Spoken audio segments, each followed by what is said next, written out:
Welcome back, ladies and gentlemen, because we are here into the round of 128 for the July qualifiers, the road to Blizzcon with Sham 2 and FourCourtJester, Hold the Fort, and Crimson Mist. Crimson Mist. We're going to be going head-to-head here on Battlefield of Eternity for Game 1 of this best of 3. Mr. Sham 2, I say we get right to it.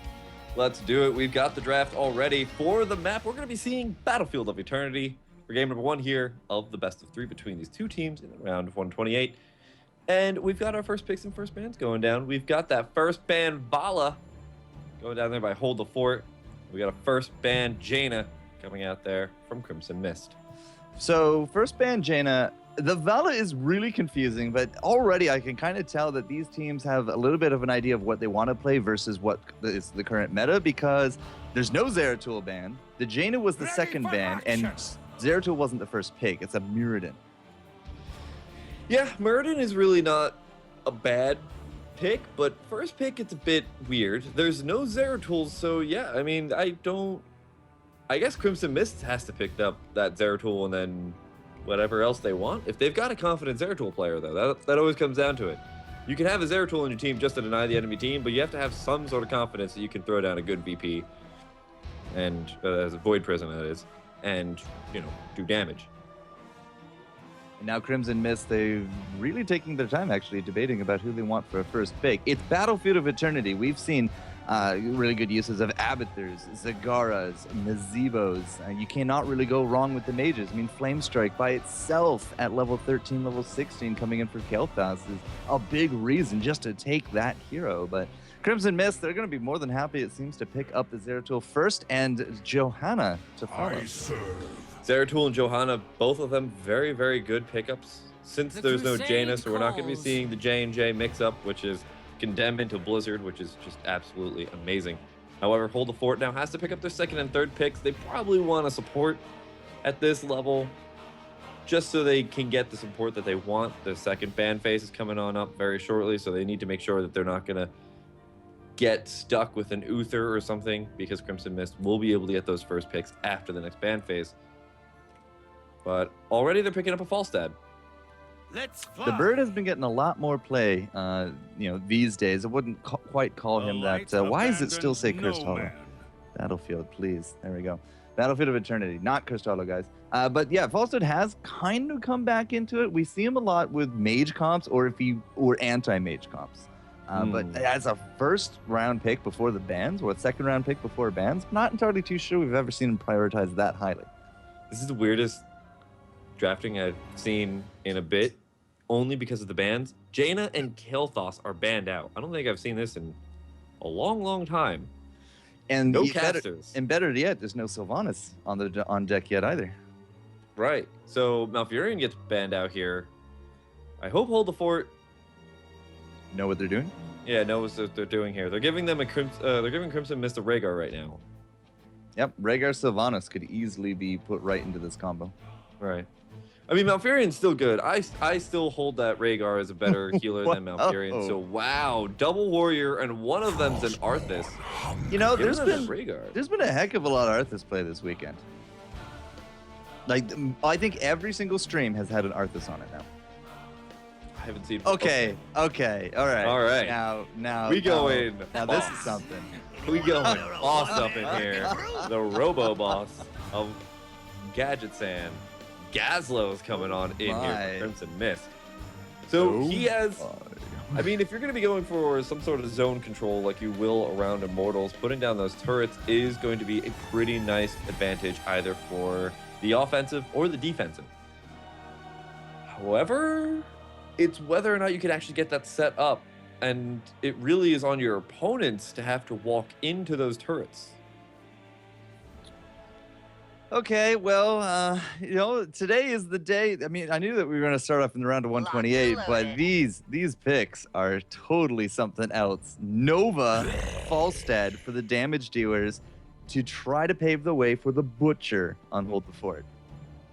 Well, Butcher Uther, very, very good combination. Having the Nova, though, I'm a bit worried here, Jester. I mean, me too. What's she going to go for? I've been worried since it wasn't a Zeratul first pick. Personally. But, I mean, Nova, Zeratul, this is a rarity. Both stealth heroes are in this match. Yeah. And, okay, great. So they pick up the Rhaegar. You know, who knows what could have happened out of that one That could after have been Gazlo Arthas pickup. I will But fight to there my last is breath. there is a pretty decent composition coming out of here from Hold the Fort. The only thing that I worry about, of course, is the Nova's effectiveness, considering that there's a Zeratul.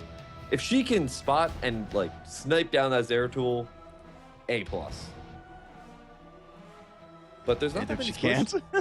There's not that many squishies that she can really go and It's Gazlo. obliterate. Yeah. Gazlo's Gazlo, got- Zeratul, Rhaegar. They don't. Well, okay, Zeratul can blink out of it. The other two can't. So that's kind of like the big thing there. We don't. Are we going to see Farsight? Are we going to see Clairvoyance? We have Stealthers on the table. The only kind of big vision control we're going to get from either side is Hollow Decoys and Turrets. If it's not going to be those vision.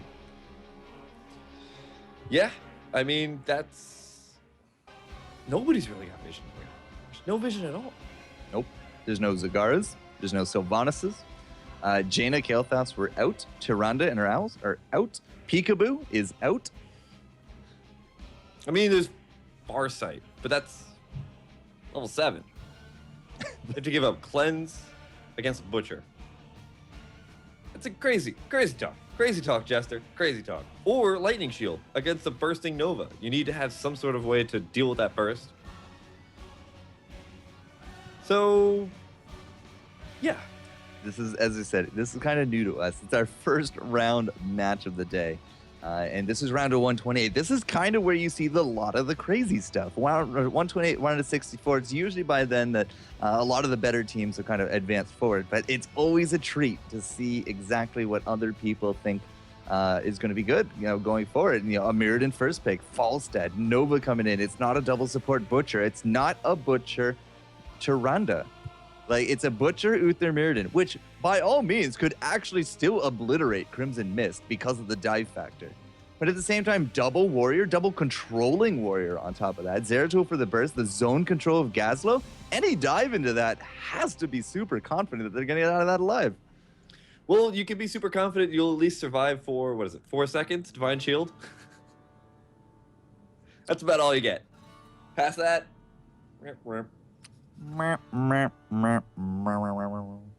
exactly. So, What are you waiting on? I don't exactly know. Think. Teams? Ready? Go. Team. Hello, team? Team? Team? Team? Please? Team? Still? We should make They're waiting- still. They we should were make waiting still on a- my command. Look at this. Good luck, guys. Good luck. Have fun. They were waiting for me to say that. Thank gosh you were here, Sham 2. Otherwise, I know. you'd be stuck at the draft screen forever. Forever. And ever. 3 seconds, now 4. My bad. Nicely played. All right, so coming into it, Battlefield of Eternity. I should probably get off this screen. There we go. Battlefield of Eternity coming into it. I apparently hit the game. I did hit game. Cool. What happens if I hit game again? There we go. Crimson Mist and Hold the Fort. Gonna be coming at you here. It's gonna be an interesting way to go for Immortals. Gazlo could even go Robo-Goblin, and he will start hitting those Immortals past level 10 really, really hard. Yeah. But then you have Robo-Goblin. That's okay. Immortals win games. We know this.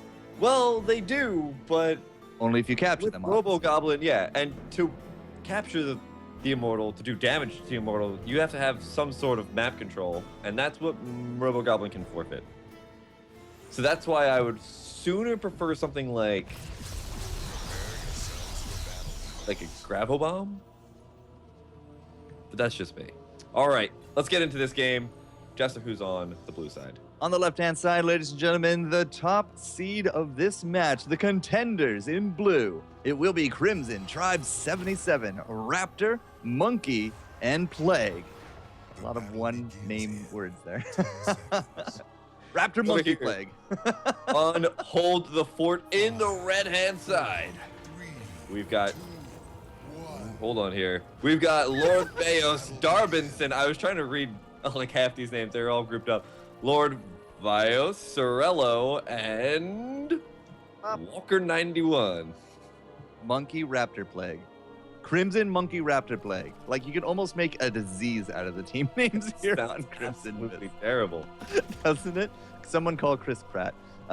It's discovered by Lord Veos, of course, at Crimson Industries. Yeah, The exactly. Yeah. performance was stolen by a bandit, and that bandit's name was Walker 91. Oh, man, oh, man. All right, so we don't actually see the 4-1 split, at least from Crimson. You see two of them here to the top. Look at the zone control coming out here from Plague. What did Plague go? Break it down. 3 times reduction every time he picks up that scrap. Now, so far, those turrets are going to be keeping the team at bay. They don't seem to be very interested in moving in yet. And you also see Raptor up there now, which leaves us with Falstead and Arthas. That should be very favored towards this power-throwing bird. Yeah, and that's actually, you know, we see a lot of different builds with that bird. Falstead, sometimes we see the barrel roll just so you can get in and out of those team fights just a little bit easier. But this time he's going to be going for the power throw. So maybe we're going to be seeing more of an auto attack build. He does have to be a little bit more careful, of course, with that power throw, because without having that barrel roll, when you get stuck by an Arthas, Johanna, etc., it's going to be scary. Scary things are about to happen as you got those Immortals now spawning into their lanes. Level 2 from each side. Not really a big advantage going either way. Falstead is actually kind of leaving lane really early. The rest of his team is going to be sticking around. Arthas already soaked an extra bit of a wave there as well. Hell into the top. It looks like the Angel will be bought. We do have Empowering Charge on Rhaegar. Yeah, That's going on Zeratul. Look at Zeratul, seasoned marksman right there. Yeah, he's going super, super bursty. And they kind of need a lot of damage to happen very, very quickly because they don't really have any range damage unless you consider it Gazlo. But already we have a little bit of an engagement here going pretty ham onto Crimson.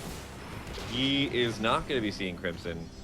He's going to be able to walk away here and be perfectly fine. Both the Immortals are pretty healthy. And in fact, actually, They're untouched. untouched. Yep, untouched. Looks like Falstead, well, he did take a big brunt of the damage. He's going to go all the way home. Bandit is going to attempt doing these mercenary camps by himself. Would you say he's stealing them? He's going to try to butcher them. But he's a bandit, so he's stealing. Looks like between the brand and his auto attacks, it should be enough. He is going to be running low on energy soon enough, though. And again, nobody's touched these Immortals. Nobody wants to go in against the control comp of Crimson, and Crimson's very much set on defense at this point. Yeah, but Crimson's not actually really doing that much with this defense, right? They're not really split pushing. They're letting this Butcher go over and pick up their own siege camps. The only thing that they're doing is they have their Zeratul split pushing, but that's about it. They also got Nova split pushing because, that's what Nova does. Right, so they're not really getting any type of experience or use out of defending so heavily like they are. I feel like they could have probably gone a little bit more abrasive with this type of tactic, but already we do have a little bit of an engagement. Yet again, Crimson taking heavy hits. But with the Rhaegar, it's going to stay alive. And level 4 on both sides. It's again Storm talent, Stormcaller coming in for the lightning shield mana reduction. We also got destruction coming in. It's a little bit of bigger burst damage from Crimson. Of course, that was not Nova, but indeed it was her hollow. It does look like reduce, reuse, recycle. So enemies have a chance to drop 15% scrap. This is how I actually play my Gazlo when I actually get around to playing him. Sustained Anomaly. This is the first time Zeratul has not gone focused attack in the history of this patch. Well, in competitive that we've seen. We should put that disclaimer, of course. Anything that I've seen and casted has always been and played. focused attack. And played. It's all like, even in playing, I only see that. But yeah, you're right. It's a very interesting build so far. It's more reminiscent of how iDream used to play Zeratul, which was a lot more just getting those singularity spikes constantly and just really harassing his enemy. But he's not going for focused attacks, which is a curiosity. The monkey was off looking for that butcher. This has become a really, really long Immortal fight because just nobody's hitting the Immortals at all. Lord Veos actually could be in some trouble. The Arthas synergy coming in with Monkey, but they get stunned by a little circle. The little circles, they're just too much. Arthas taking a good amount of hits. It looks like this might be... No! They disengage. Nova's going back in with no health. Oh, Lord Veos, that is risky. Could you believe it's a 5-minute game and it's 0-0 for kills? Bandit sneaky into the back. He's just going to use that space that was created Starting to get a lot of damage, and now the Angel actually not looking so hot. He's down to about half or so. Walker 91 will actually fly over the wall and yet again denies the first blood attempts. This might take an eternity. This is going very, very slowly. Both these teams playing incredibly safe so far. Crimson, though, is getting a little bit aggressive here. He's taking a lot of damage. He's gonna be first blood. Crimson went a little bit too red in the eyes. Yeah, that he did. He's gonna be able to allow the red team now to start, speaking of red, go and be a little bit more aggressive. That's gonna spawn the 50-50 fight. Looks like both of them are gonna go into more defensive positions than they already were. Oh dear. The zone control from Plague is starting to really show again as well with those turrets. We're not level 7 from teams yet. 6 minutes in, and we're still level 6. There's 1 kill on the board. Nobody's really split pushing. Monkey looking for a shot there on top of Walker, who just turns right back around and says, no dice, no deal. We did actually have these Khazra into the bottom. Crimson is now going to be trying to deny those. Lord Veos is there as well, just poking away at the Lich King. Yeah, it's gonna be a little bit of a standstill so far. I mean, look at this. They're all just looking at each other, but nobody's actually doing anything. There is now a little bit of an engagement. It looks like Butcher is gonna go in here on Raptor in all caps. But I don't think that's gonna turn into that much. In fact, Butcher gonna take a good amount of damage, and Bandit has to make like a bandit and get out of here. But I don't know if that's going to be possible for Sorello taking a good amount of damage. Darbinson, the Muradin player, has to back up as well. A lot of hit points are being traded, but that's about it. We cleaned up those mercs into the bottom lane. There's nothing really pushing top. Sippy cups from both sides. They are going to just refill that that hit point bar, and then they're going to come back into this. We should hit level 7 just a slightly faster here from Crimson, and because they're about to hit it now. This is going to be the 3rd mercenary camp, however, going over to hold the fort. So they're getting a lot of these mercenary camps then, but I'm not really seeing that much that they're really gathering out of them, unfortunately. Like right now, just look at both the towers on both the lanes, and they're pretty fine. They're healthier than both the Immortals on other sides. And focusing so much on these mercenaries, you really want to get a lot more use out of them. We are seeing a little bit of a push here by Crimson Mist. See if they can do a little bit of damage here on the Immortal. But there's a Butcher and an Over hanging around. Right now we're 8 minutes in, 1 kill, no Immortal. It's not really a big advantage going either way. Level 7s are in once again. 3 shield build from Rhaegar. We'll have to see if that will continue on for the trek. Crimson out in the front, has the rune tap ready to go. And now we also have the Rocket Turret XL. 2 extra targets for every single one of those turrets from Gazla. Yeah, and that's going to be a really, really nice talent at this level. Oh, but already we're starting to see that, you know, he might have those turrets. They can attack a lot of things, but right now his Immortal is falling pretty hard. So, Plague Man, you need to start defending a little bit better. Their Immortal is taking a good amount of hits, and it looks like this might go over to hold the fort. Yeah, not Paul Walker. Walker 91. Paul Walker has actually been just working away on that Angel pretty consistently with the power throw, with that secret weapon. I didn't even see that he took Vampiric Assault for the sustain. He's really afraid of getting bursted down. But at the same time, I mean, look at the Butcher. Butcher has the Abattoir, the Flail Axe, Victuals for the health there. It's all about heals, and now they're going YOLO in, and that will be it for the Angel on the left. See, I was thinking more Walker Texas Ranger. But then he would have roundhouse kicked the Angel, and it would have fallen ages ago. But he is on Falstad, and Falstad does go fast. And Falstad's fast. Rather furious, so I guess Paul Walker also fits. Yeah, Plague has been pushing out bottom lane, so you see a little bit of siege damage coming down, but here it is, the nearly full shielded and healthy Immortal at the 9.5 minute mark. This should actually do some significant damage up against this fort area. Yeah, and they're going to be able to push this in pretty easily. However, there is a Gazlo here, so keep in mind that those turrets, you know, they don't really get a lot of reputation gain lately, but they do a lot of damage if you're walking on into them, and that's exactly what that Immortal and the rest of the red team has to do. They have to walk into this huge turret line. Meanwhile, as I'm saying that, Rhaegar is going to go down here. The Immortal still wailing away on the fort. Actually, he's probably going to be able to take that out pretty easily. And as that happens, Johanna falls as well. Hold the fort playing this game pretty well so far, if a little bit passive. Well, I mean, it's a 6-on-5. They got that gigantic demon just marching forward. He's been hitting fairly hard. That fort is actually going to get demolished, and that's level 10s now coming out. Mighty Gust coming out from our Falstead player, Mr. Walker 91 into the top. We really, I'm just stuck on that now. Persistent Strike, the Furnace Blast, Avatar, and Divine Shield. Yeah, it's a pretty good amount of talents, but the Mighty Gust, that catches me a little bit off guard. But I'm curious to see how they're going to be able to use it. Weren't upwind of that plan? Oh man, it's getting a little breezy in here. All right, so let's see.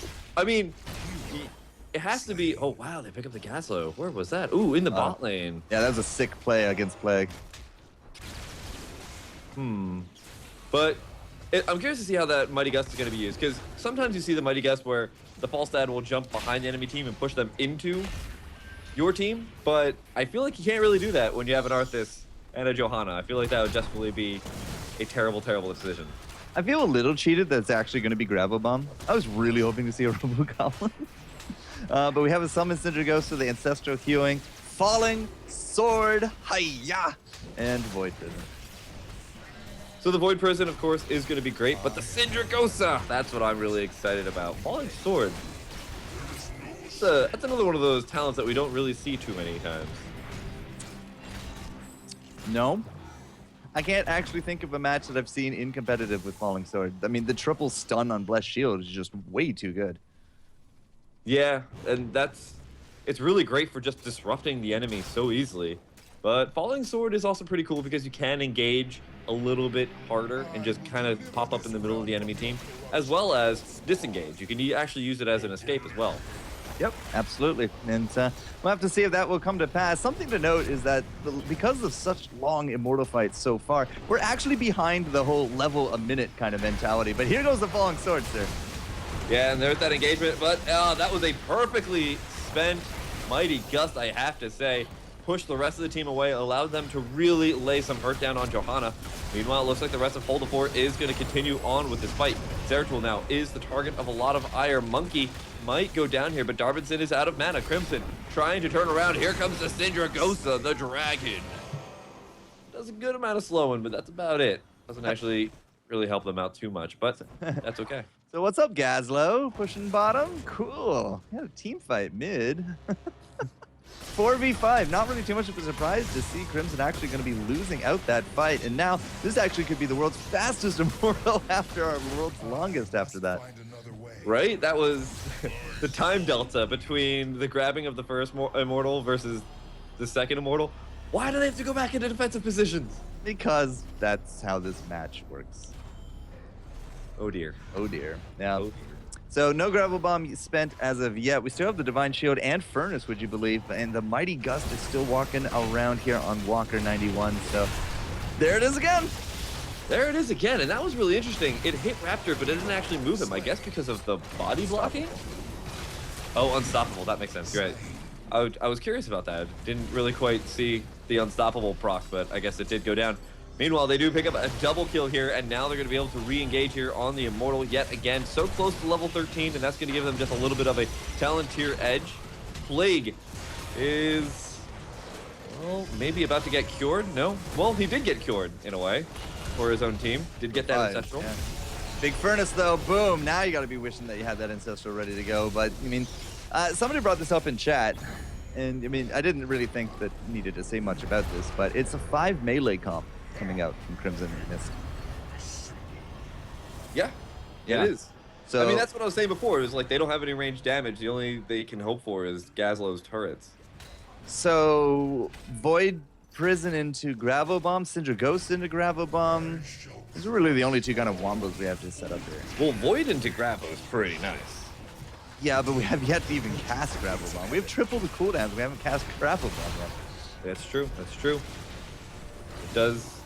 It does lead a lot to the imagination of what could happen if they do get that whole entire magical little engagement. Wow. But there's the pretty nice setup and the Gravel Bomb, but there was no actual TNT follow-up with that either. There was a Syndra Ghost that followed everything up behind that. Monkey taking a good amount of damage and gets completely slain by the demon. Wow. That's all I can say to that. There goes Rhaegar there as well. So we had the Void Prison go up, and the Falling Sword damage was negated. We had the gravel bomb go off, but there was no stun to follow it up. So 2 team members again, like it's 9 kills 0. Every time we fight, it's like 2 to 3 kills for hold the fort. And every time it's with these giants, so with these immortals. And now pushing in for a keep at the 15-minute mark where you're not even level 15. This is quite the oddity of the game. Yeah, this is a very, very curious game indeed, but it seems to be working right now for hold the fort, and it seems like the enemies can't hold the keep, so they will lose that here, and we'll have a nice little disengagement using that Mighty Gust to back up. Mighty Gust every single time just cracks me up. It's just like, oh, you're coming at me? Boom. Nope. Or you're trying to disengage? Boom, you're back into the middle of all. Here's your ticket to Nopesville. Boom, off they go. Walker 91 is actually proving to be quite the fantastic falset after all that. His damage is actually pretty decent as well. 28,000 heroic damage beats the hell out of everything that's on the other enemy team, which is funny because we're in hell. Beats the hell out of everything, actually. 8,000 difference between him and the next closest. Arthas. Yeah. That Frostborn. And Nova. And Frostborn build does damage. Look at that destruction. 150%. Nothing to sneeze at. We also got Biting Cold now coming into that as well. Healing Surge. And, well, there goes Sindragosa now. Oh, there's... Oh, okay. It's going to be Falling Sword. And now Raptor's left by himself. Yeah. The synergy just doesn't seem to be there, man. Yeah, Raptor needs a pack, and he doesn't really have a pack with him. You know how Raptors, they all... If you've seen Jurassic World, they all kind of grouped together, but that Raptor went lone, and you can see how well it worked out for him. You'd expect Tribes to be the lone wolf, but yeah.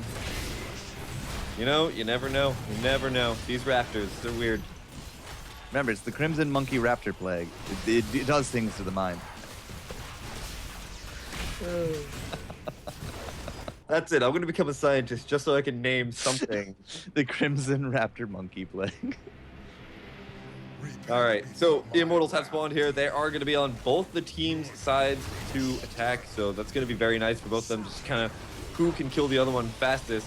It looks like already we're going to see that the blue team's winning that fight pretty handily because Gazlowe does take a good amount of time to actually have to set up to start really doing a lot of damage. Monkey walks right on into the enemy team while uncloaked. There's the Void Prison. This is the time to shine. Wait, Plague, come on, you can do this. No, he doesn't quite have the whole setup there. Looks like they will get a kill on... Oh no, I'm sorry, that's the other team. Zeratul is gonna go down, that's Monkey. Crimson taking a good amount of hits. There's the Sindragosa, but a little bit too late. Blessed Horde is gonna come in, but the Johanna popping up in the middle of the enemy team's not gonna go work out so well. And Plague is the only one... Did you say Blessed Sword? Yeah, sorry, whoops. Falling Sword. The Blessed Falling Sword. All right, so the Monkey Raptor Plague just didn't quite do nearly as much for Crimson Mist right there. The 5-man wipe is going to secure the rest of this Immortal. And that's going to be, once again, a very healthily shielded Immortal. It's going to be pushing down that bottom lane. And do we have any Mercs to pick up? Every single Merc camp is actually down right now. Except for the Fallen on the blue hand side, but that's a bit crazy to go for, even if you did just win that massive team fight. Beleth is like, yes, the power. I can just always imagine Highlander. There can only be one. Then they absorb each other. All right, big Immortal coming. The rest of the team, however, is nowhere to be seen. Walker just flew from the middle vent to some very close point. I don't know. I guess he saw something, but there's nothing really to be had. Top lane push just kind of confuses me here, Kev. They want to go for core, pretty much pressure their enemy team to either decide to defend the core or defend the keep. So they're going to lose one or the other. And actually, it kind of looks like they might be able to just get the core anyway. Oh, I don't know about that. There is that Void Prison going down there. Monkey trying to do something. I don't quite understand that Gravel Bomb, but I guess it hit Bandit. Here. It hit Bandit. They got a kill. They got 2 kills. Glory all to the Gas Lord. So it will work out for them, it seems like. So that's going to be nice for them. There's going to be a disengage there, but meanwhile, Immortal on the other side of the map, this is exactly what they are trying to force, that decision, that little checkmate, right? The Immortal was allowed to freely push that keep, and that got them a second keep easily. Your courage honors me, warrior. Well, 2 keeps down, a little bit of core damage, 64%. I mean, yeah, we'll take it. Sure. Lost 2 team members. That's okay. There's nothing on the map to go grab. Okay, that's a lie. Some of the Merc camps actually just came back up. But both teams now passed their level 16s. We do actually end up as a healing build here for the Rhaegar. Healing Surge, Tidal Waves coming in, Frostborn Feeds coming back, I guess. All right, cool. Hyper Focus Coils for Death Charger charging twice as fast, but he didn't actually take the 4th stage of Laser. So, nope. Right. 4th stage of Laser, and also didn't pick up, or, you know, at level 16, I feel like one of the more incredibly the 25% strong, range. which is, well, the range or just the more turrets. Either of those are incredibly strong. So, interesting to go for that, but he does seem to like to use those lasers quite a bit. Anytime there's a Void Prison, he's already charging up lasers. Yep. Normally that's, you know, Gravel Bomb, TNT, but he likes to go for lasers, so that's fine. And we're just going to have a little bit of cleaning up both these mercenary camps. There is a set of Fallen Shaman walking up the top, and they're cleaning up the Shaman battle in the bottom. Apparently I misquoted the Highlander quote. I don't actually watch Highlander, so. Fair. I did watch Robot Chicken, so when Lindsay Lohan like absorbs people through the Highlander parody, that's all I have for reference. I'm sorry. I'm sorry. Why have you not watched Highlander? Because I was like 10 when it came out. So was I. I was still watching that. It was awesome. That's congratulations. You win. Something else to point out here, level 16, Heavy Impact. The dwarf. He's been eating his Wheaties. Yeah, and that's actually used to be one of the most, or at least top picked talents back in the day. That or Dwarf Toss. But we haven't seen it in quite a bit. Normally we see the Stone form pop out there for level 16. But that's an interesting way to go about this. Just kind of stun and interrupt your opponents by using just your jump alone. And then of course you can follow that up with the Avatar State, with the Storm Bolts and everything else afterwards. Not Avatar State, just Avatar. Avatar State is Airbender. What? That's what? Yes, okay, sorry. I was like, Fire Nation? There's no Avatar Nation. It's right. Avatar State. Cool. My big question is, what is level 10 going to be?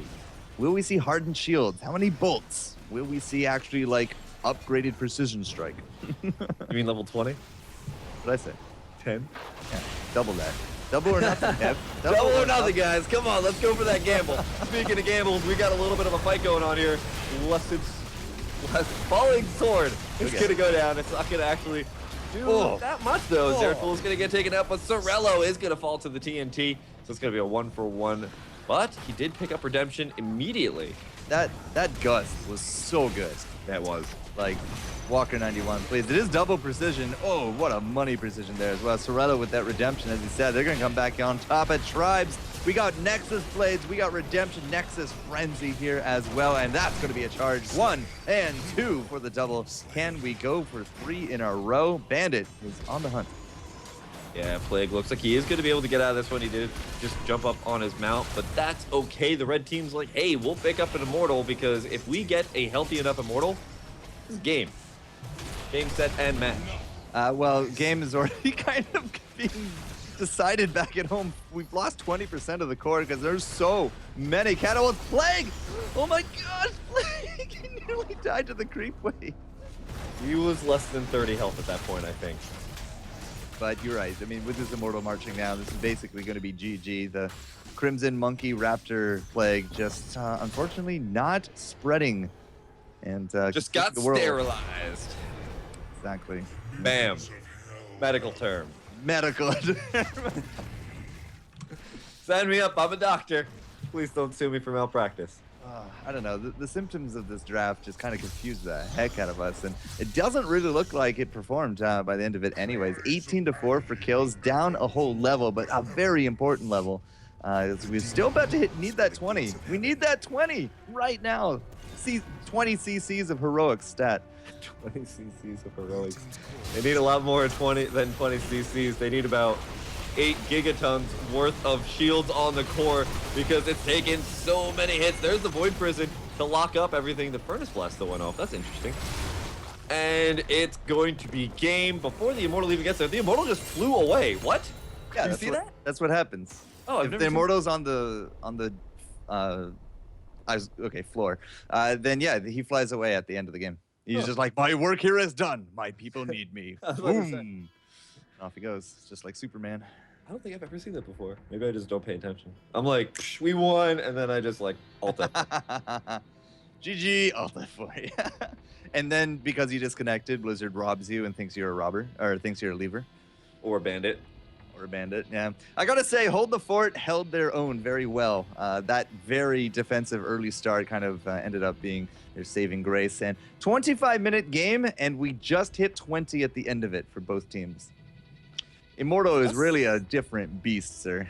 Just a little, I think, way up until the end, it was way less than a level per minute, which is not what we see on other maps. Generally, it's about 15 minutes in, it's level 20. Yeah. So I've been level 17 in 8 minutes due to the Viking Soak before. yeah, Viking Soak. As long as you're winning with the Viking Soak, that is. But yeah, so that was an interesting game number 1. We'll see what happens in game number 2. Hold the Fort hasn't had to hold one of their forts yet, so that's what I'm curious about. Well, I guess we're just going to be in for a world of surprises as we go into game number 2. We're going to set that up here for you, ladies and gentlemen, with the Crimson Mist and Hold the Fort. FourCourtJester and Sham 2 here for the Road to BlizzCon July qualifiers. See you guys in a few, and enjoy some of these trailers.